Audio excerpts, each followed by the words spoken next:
want to say good morning? A mountain. He's working on puzzles.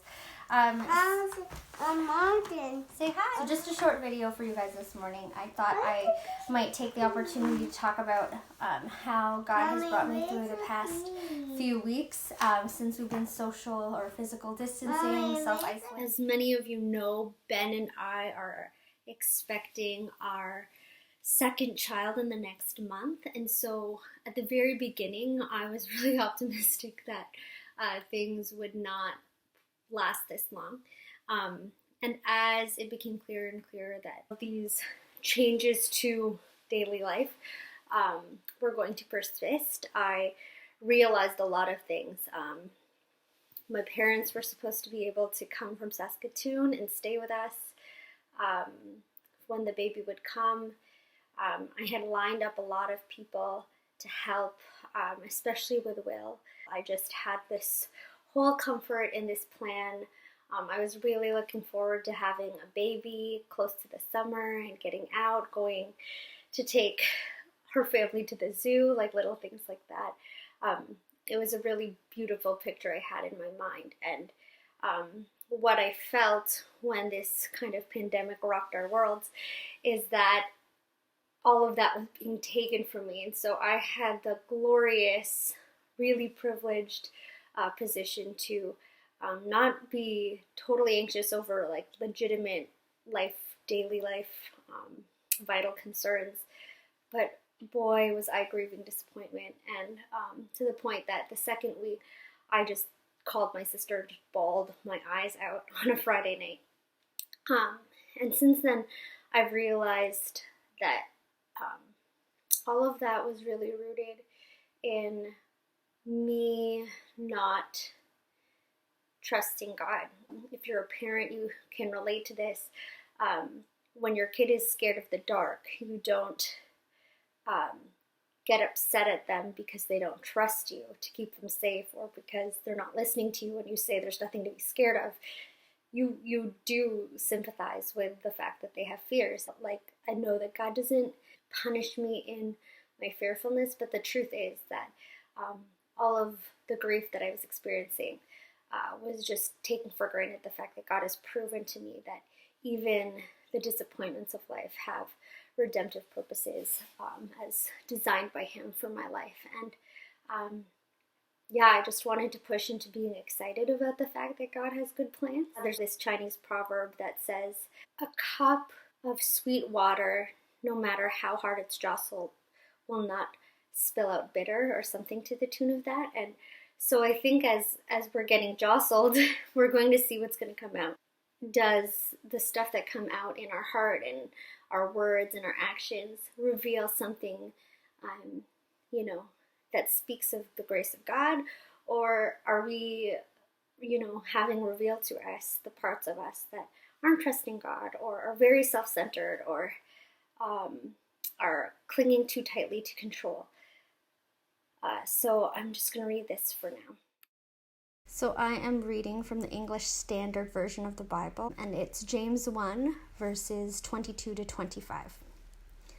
"But be doers of the word, and not hearers only, deceiving yourselves. For if anyone is a hearer of the word and not a doer, he is like a man who looks intently at his natural face in a mirror. For he looks at himself and goes away and at once forgets what he was like. But the one who looks into the perfect law, the law of liberty, and perseveres, being no hearer who forgets, but a doer who acts, he will be blessed in his doing." When I was younger and I'd read this passage, I would totally not understand the mirror part. It actually made zero sense to me. And I was just so cocky as a teenager to kind of be like, yeah, like James isn't really making much sense. And then one day, I think it was actually Marc preached on this passage in James and explained that it's like if you looked in the mirror and you saw that there was crud on your face, you would clean it up before you go out. What it was saying is that often we look at ourselves and we notice things in our hearts, we notice things in our minds that are not right, or enough to give us pause to be like, something isn't great. But we kind of just walk away maybe because it's not something people can see on the outside, or because we think, we can kind of correct things ourselves without intention or purpose behind our actions. And what James is saying is, if you're noticing these things in your life that are not good, that are not right, that are not in line with Christ, do something about it. Like, don't just hear God's words and, even feel conviction and not, push into letting it change your life. And that is probably the tiring part of Christianity. But what's beautiful in this part of the passage is that it talks about the law of liberty. And the only reason things get tiring is because we are so human, we get down on ourselves and forget that God is not looking condemningly on us. He has given us the ultimate liberty in the fact that we don't have to carry the weight of being imperfect or being ashamed of the things that are not right in us. We just give it to Him and push on. And even if we have to lay down the same sins over and over again, day after day, we lay them down in front of Him and own His righteousness. And that is so freeing. And that is what the world needs to see, is believers in God just embracing the freedom that they have to just be truly them, honest with their sin, honest with their imperfections, and moving forward to life in Christ. So last thing, Marc spoke on Sunday on John 4. It's actually John 4, 1-30. And I am challenging everybody to re-listen to that part of his message. It's on YouTube.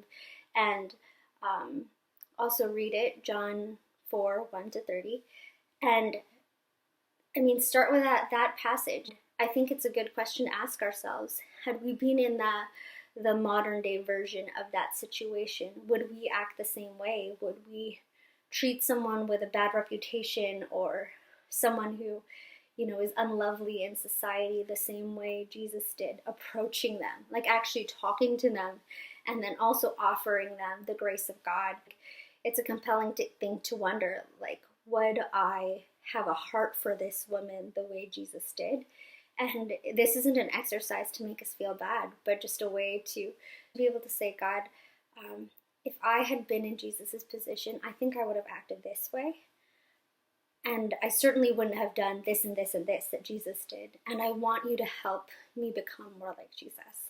I think that would be a great exercise as we approach Easter, as we approach Good Friday, just to come face to face with everything that God has saved us from through the cross.